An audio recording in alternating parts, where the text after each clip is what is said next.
여러분 안녕하세요. 모니카입니다. 네. 반갑습니다. 아, 집에 이제 요새 혼자 있거든요. 네. 그래서 요런저런 생각도 들고, 네, 또 이제 여러분들은 지금 3월이라 되게 정신이 없으실 것 같고, 그런 면에서 이제 제가 다 지나왔으니까 이것저것 그냥 예, 뭐 이런저런 얘기, 네.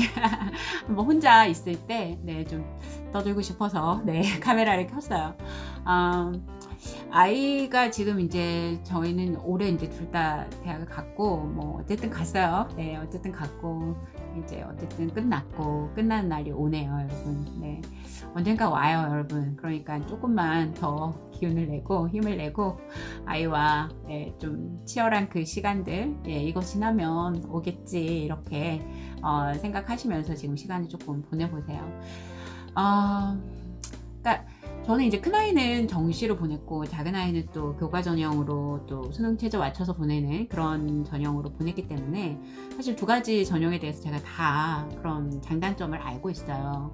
그리고 이제 저조차도 되게 이제 헛똑똑이었던 게 다 안다고 생각했는데 실수한 것도 있고, 막 그 입시 치르면서 다양하게 이제 뭐 여러 가지 정말, 예, 경우를 많이 겪었어요. 이제 큰아이 같은 경우는 학교를 다니다가 반수를 하겠다고 해서 반수를 또 휴학하지 않고 자퇴를 하고, 예, 반수하다가 안 돼서 다시 또 삼수하고, 그러다가 이제 자기 동생하고 같이, 네, 시험을 봐서 올해 그냥 1학년에 갔는데, 일단 정시부터 말씀을 드리면 정시는 온리 정시는 정말 권하고 싶지 않더라고요.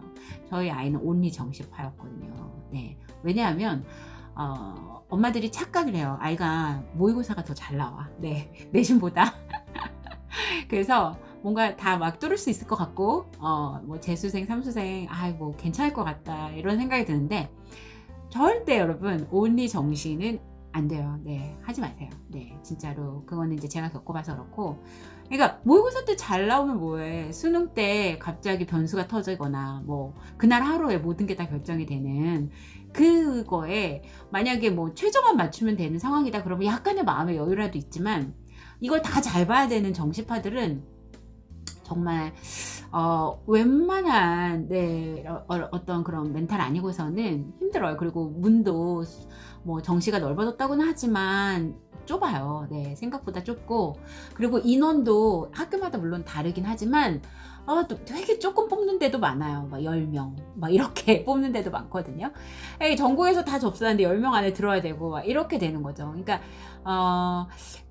제일 안 좋은 점은 뭐냐면, 일단 너무 그날 하루에 모든 게 다 결정이 된다라는 거에 대한 압박이 아이를 조금 힘들게 해요. 네, 그러니까 평소에 아무리 좀 이렇게 좀 뭐라 그래, 이렇게 씩씩하고 막 이렇게 좀 강한 아이 같아도 수능 날은 다 떨잖아요. 근데 뭐 최저 맞추는 애들이야 뭐 최저만 맞추면 되니까 조금의 여유가 있을 수 있는데, 이 정시 보는 아이들은 단 하나의 실수도 하면 안 된다라는 생각이, 압박이 강하기 때문에 그렇게 됐고, 또 요번 해 수능처럼 굉장히 변수가 많을 때에는 진짜 뭐 예상을 못 하겠더라고요. 예. 그러니까 오히려 이제 온리 정시는 정말로 권하고 싶지 않다, 제 큰아이 경험에 의해서. 네, 그렇게 생각을 하고, 엄마들이 착각하지 말자. 모의고사는 모의고사일 뿐이다, 이런 말. 예. 저희 아이가 뭐 했던 경험이, 정시 온리는 정말 힘들더라, 예, 이게 결론이고 절대로 권하고 싶지 않다라는 거고요.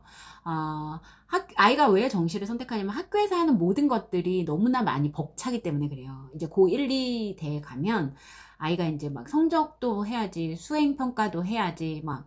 근데 솔직히 까놓고 말하면 그 정도는 다, 그러니까 아주 우리 아이만 엄청 힘든 것 같아요. 저도 현역 때 그렇게 생각했거든요. 근데 애들이 막 2시, 3시 막 이럴 때 막 수행평가 한다고 자고 막 이러니까, 그때는 이제 왜 이런 수행평가까지 애가 힘들게 해야 되는지, 엄마인 저도 되게 불만이 많았었는데, 일단은 그런 모든 것들을 다 해내면서 아이들이 내신을 시험을 봐야 돼요. 예. 내신을 보는데 그게 이제 남자아이들 같은 경우 훨씬 더 많이 힘들죠. 왜냐면 꼼꼼하지 못하고 잘 챙기지 못하고 이러니까. 근데 물론 안 그런 친구들도 있고요. 그래서 이제 그런 것들에 대한 자꾸 합리화를 하기 시작하는 거예요. 내가 정시에만 올인하면 뭔가 막 잘 될 것 같거든. 근데 밑에 깔린 게 재수생이고 삼수생이고 특목고생이고 막 이러니까 힘들더라고요. 네. 그래서 결론은 정시 온리는 아예 마음도 먹지 마라. 저는 그냥 그렇게 단정적으로 말씀을 드리고 싶고, 어, 이제 딸 이야기를 좀 해보면, 제가 이제 중학교 때까지 뭔가 이렇게 공부를 같이 해서 아이를 공부하면서 같이 중3 때까지 했고, 그리고 고등학교를 보냈는데 솔직히 마음 한구석이 좀 불안하더라고요. 집에서만 했는데 얘가 될까? 이렇게.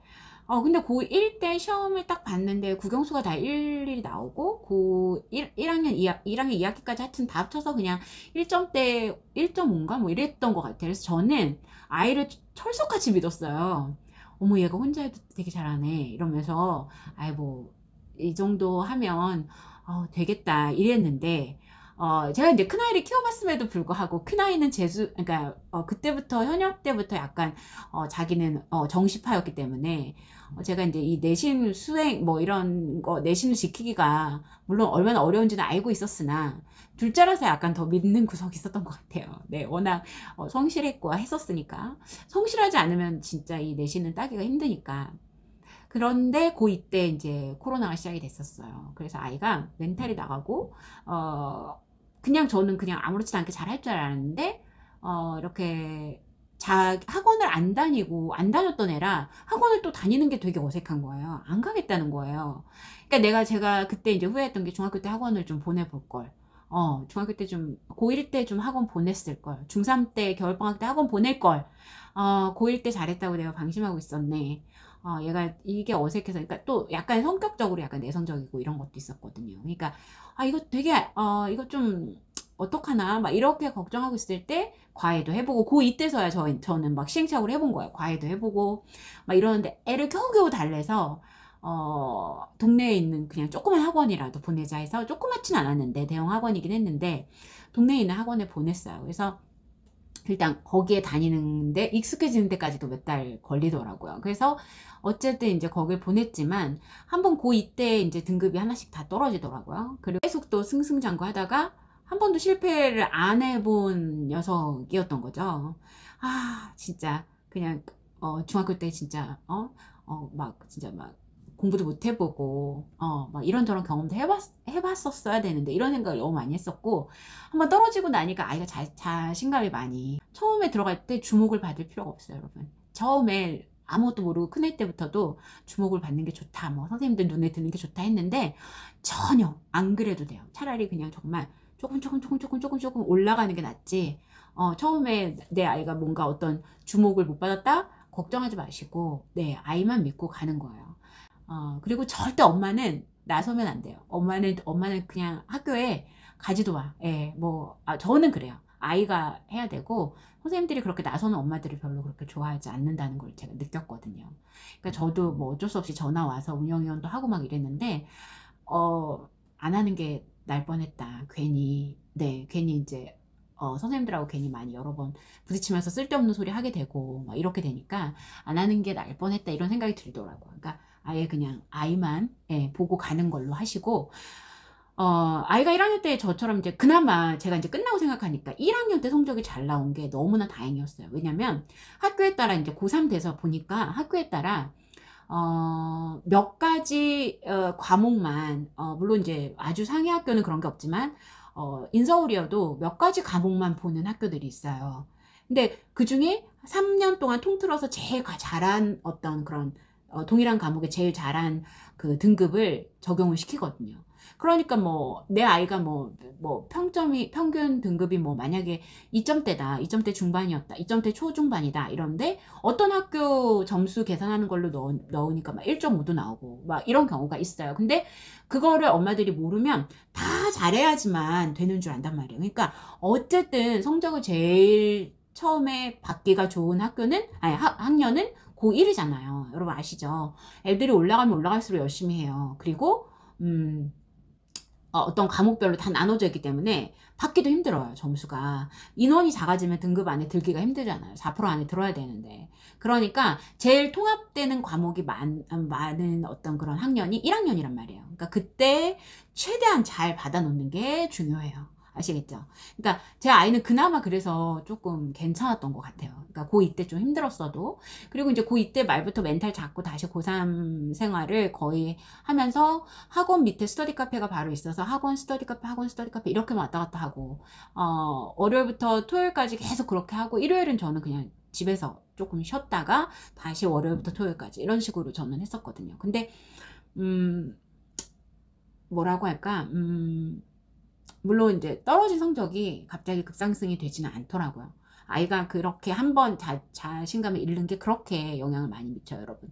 그러니까 뭔가가 떨어졌을 때 막 큰일이 난 것처럼 아이한테 불안감을 조성하지 마시고 괜찮다 이런 일 있을 수 있고 또 다 어떻게든 돼 괜찮아 자꾸 괜찮아 해주시고 그렇게 해주세요. 그러니까 저는 이제 제 아이는 그런 게 좀 두려웠던 것 같아요. 자기가 이렇게 좀 늘 잘해야 된다는 그런 게 있었는데 학원도 갑자기 뭐 원래 안 다녔었지만 코로나 터지고 자기가 학교 수업을 못 듣는다는 그런 그냥 뭐 이렇게 온라인으로 그때 막 초창기에는 막 제대로 된 수업이 별로 안 됐었거든요. 그러니까 그때 한번 이렇게 멘탈이 무너져서 그 전에 학원을 다니고 있던 아이들은 약간의 그래도 유지하는 그런 게 있을 텐데 혼자서 모든 걸 다 하려니까 얘가 갑자기 우왕좌왕해져 버린 거예요.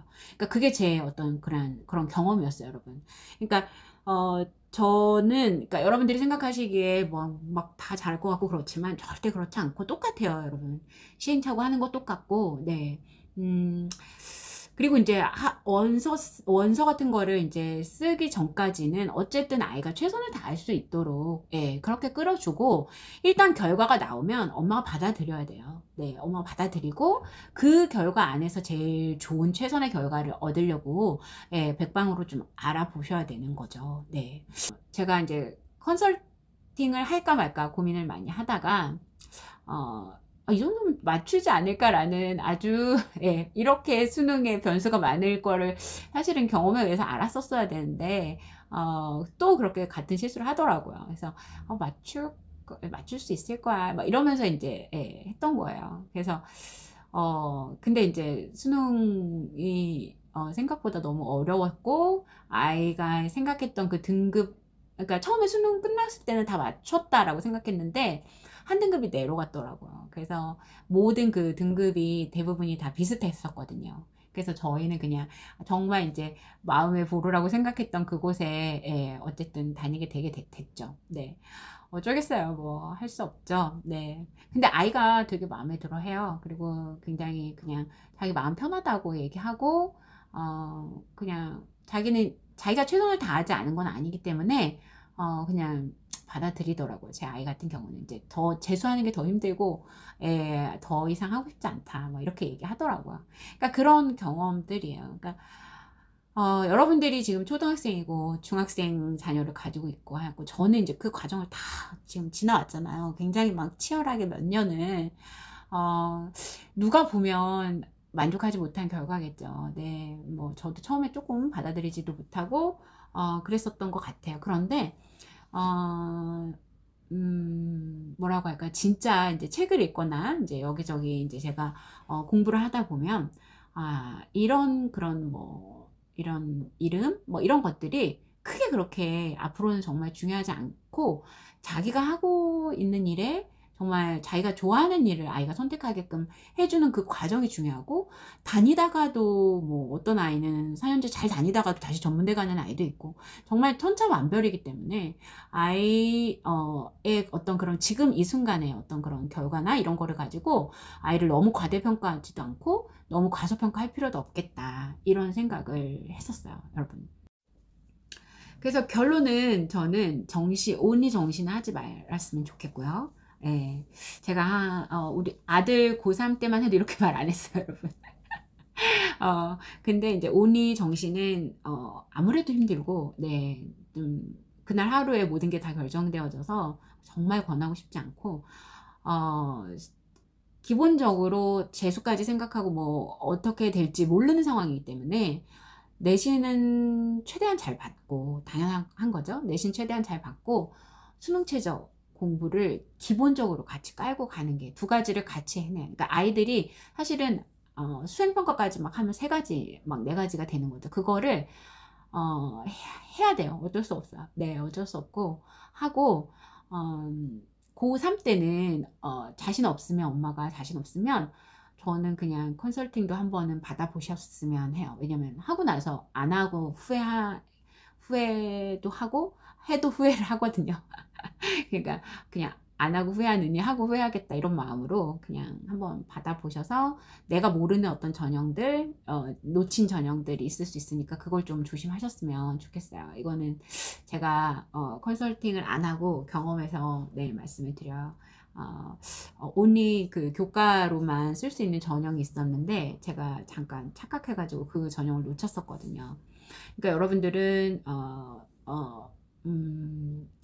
예, 그러니까 그런 실수하지 마시고, 예, 그렇게 하지 마시고 되도록이면 내가 알아볼 자신이 없다 그러면 미리미리 예, 컨설팅 유명한 분들 뭐 이렇게 유튜브에 뜨고 뭐 이런 사람들 찾아가도 되고, 아니면 이제 뭐 어쨌든 이제 거의 비용 비슷해요, 여러분. 예, 비용 비슷하니까 그냥 이제 돈 많이 모아 놓으셨다가 그때 예, 한번 네, 뭐 대학 하여튼 원서 쓰고 뭐 컨설팅 받고 이러면 학교마다 물론 다르지만 정말 예, 뭐 등록금 외에도 되게 돈이 많이 들긴 하더라고요. 그러니까 많이 모아 놓으세요. 아시겠죠? 네. 그래서 그러니까 우리가 이제 수시 같은 경우는 아이가 일단은 네, 내신과 수능 최저를 같이 준비하는 작전으로 가시는 게 훨씬 좋고, 그 다음에 이제 정시 같은 경우는 정시 온리는 안 하셨으면 좋겠다라는 말씀을 네, 들어요. 자꾸 핑계 대고 정시 온리만 하고 싶거든요. 그 당시에는 편할 것 같은데 절대 그렇지 않습니다, 여러분. 예, 이게 훨씬 문이 좁더라고요. 네, 훨씬 문이 좁고, 예, 꼭 정시만 해야겠다라고 아이들이 말하는 순간이 있을 거예요. 그러면 이러이러해서 이게 문이 굉장히 좁고 그날 하루에 결정이 되고 이러한 리스크가 너무 크기 때문에 이제 끝까지 내신을 놓지 않았으면 좋겠다, 이렇게 얘기를 잘 해주시는 게 좋겠어요. 네. 자, 그래서 여러분 오랜만에 그냥 제가 떠들고 싶은 대로 그냥 떠들어 봤어요. 네. 요즘 이제 아이들이 다 학교 가고 큰아이 둘째는 이제 뭐 조금 기숙사에 있어가지고 네, 이제 주말에 오고 그렇게 이제 저도 이제 처음 이런 생활들을 하고 있는데 결론은 지나가더라 라는 거예요, 여러분. 굉장히 지금 힘든 이 순간도 지나가요. 네, 그러니까 제 말 믿으시고 조금만 견디고 참으세요. 아시겠죠? 알겠습니다. 다음에도 또 네, 좋은 어떤 이야기가 있으면 와서 말씀을 또 드리도록 하겠습니다. 여러분 고맙습니다.